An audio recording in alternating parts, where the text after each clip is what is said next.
স্থানীয় একটি pharmacy CCTV ফুটেজে দেখা যায় নাজমুল হোসেন নামে ওই ট্রাফিক পুলিশ দাঁড়িয়ে দায়িত্ব পালন করছিলেন। এ সময় একজন নারী তড়িঘড়ি করে এসে আসমকা তাকে চর থাপ্পড় মারতে থাকেন।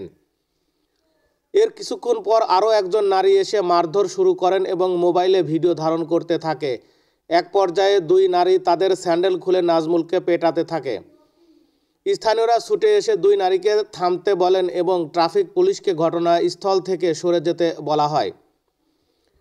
স্থানীয় ও পুলিশ সূত্রে জানা যায়, সকালে কোর্ট স্টেশন মসজিদের সামনের মোড়ে দায়িত্ব পালন করছিলেন ট্রাফিক পুলিশের কনস্টেবল নাজমুল ইসলাম। তখন স্টেশনে ট্রেনের সিগন্যাল পরে ওই দুই নারী একটি বাচ্চাকে নিয়ে স্কুলে যাচ্ছিলেন। এ সময় সড়কে অতিরিক্ত যানজট থাকায় রিকশায় থাকা দুই নারীর রিকশা আটকে দেন ট্রাফিক পুলিশের ওই কনস্টেবল।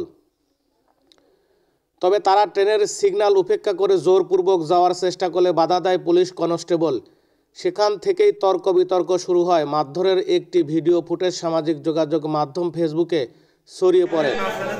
এই ঘটনাটি নিয়ে জেলা জুড়ে ব্যাপক সমালোচনা চলছে। সোমবার 9 ডিসেম্বর সন্ধ্যার দিকে কুষ্টিয়া শহর এলাকায় অবস্থিত বাড়ি থেকে ওই দুইজনকে আটক করে পুলিশ।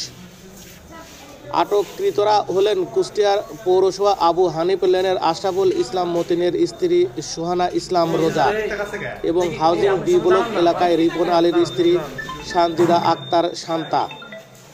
কুষ্টিয়া মডেল থানার ভারপ্রাপ্ত কর্মকর্তা ওসি শিহাবুর রহমান শিহাব আটকের বিষয়টি নিশ্চিত করছেন। সেই সাথে মামলার প্রস্তুতি চলছে বলে জানান। না, ওই দুজনকে চেনেন?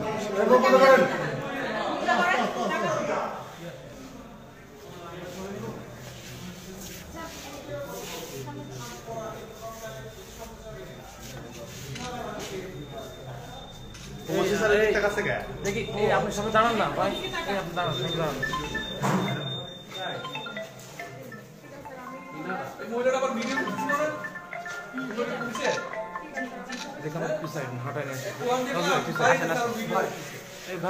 ভাই।